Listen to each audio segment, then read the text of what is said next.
La ruta d'avui comença amb la solera dels vins de l'Empordà i acaba a la costa salvatana, per tastar bocins de gastronomia, cultura i paisatge de 3 comarques gironines.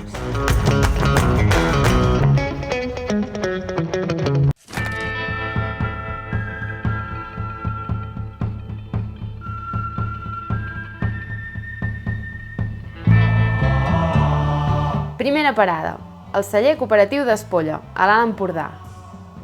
Doncs el celler cooperatiu d'Espolla és un projecte de l'any 1931 que bàsicament era per aprofitar que l'activitat tradicional d'aquí és la vinya i l'olivera, doncs que els pagesos poguessin elaborar el vi i l'oli per poder treure més valor afegit de la seva feina.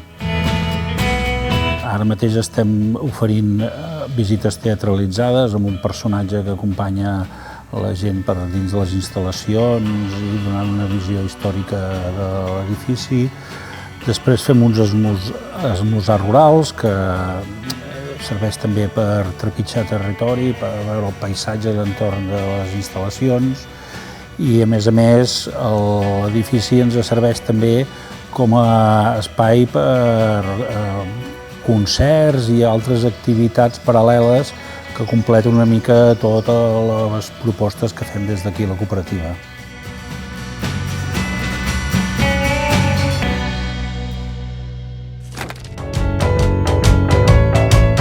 Ara que hem carregat les piles, anem cap a Girona. Ens hi esperen les sòcies d'Artelier, cooperativa que gestiona diverses escoles de música gironines i organitza el cicle Estiu i Jazz. Ens havíem plantejat que la Moderna havia de ser un perfil d'escola que pogués desenvolupar un projecte pedagògic que no fes que els alumnes haguessin de marxar a Barcelona a preparar els estudis de grau superior, tant de música com d'arts escèniques especialitzada en teatre musical. I a part també portem un cicle de joves intèrprets que es diu Estiu en Jazz, que fem cada any durant el mes de juliol, i bàsicament el que fem és oferir un escenari a joves músics que s'estan professionalitzant i volem que l'Estiu en Jazz sigui un dels primers escenaris on es comencin a professionalitzar o segueixin aquesta etapa per acabar-se convertint en músics professionals.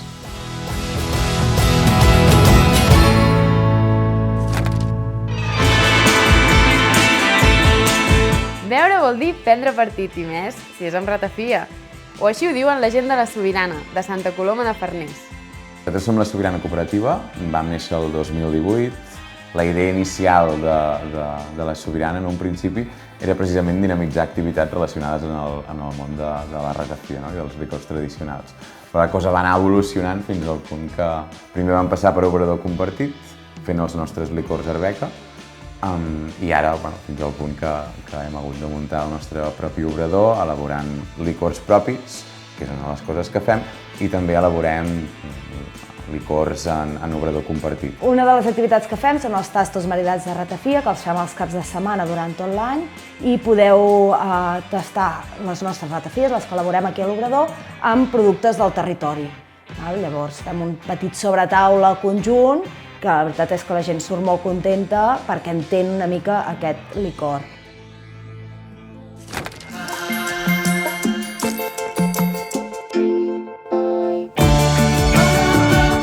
No podíem acabar aquesta ruta sense veure el mar.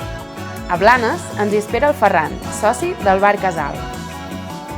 Nosaltres som una cooperativa de treball que gestionem un servei de bar d'un casal d'entitats, on hi ha unes 13 entitats culturals, socials i de diferent àmbit. Nosaltres fem menú de temporada, tenim producte de proximitat, cada temporada, cada estació fem menú primavera, hivern, estiu, amb els productes de l'època. I estem molt orgullosos de fer-ho perquè la gent del voltant és una cosa que demana i que li agrada molt, i hi ha molta gent que ve expressament perquè li agrada aquest tipus de cuina. Això d'anar d'una cooperativa a una altra té la seva gràcia. Coneixes iniciatives que, amb més o menys anys a les seves esquenes, porten a terme una economia transformadora. Ja tinc ganes de descobrir quina serà la propera ruta cooperativa.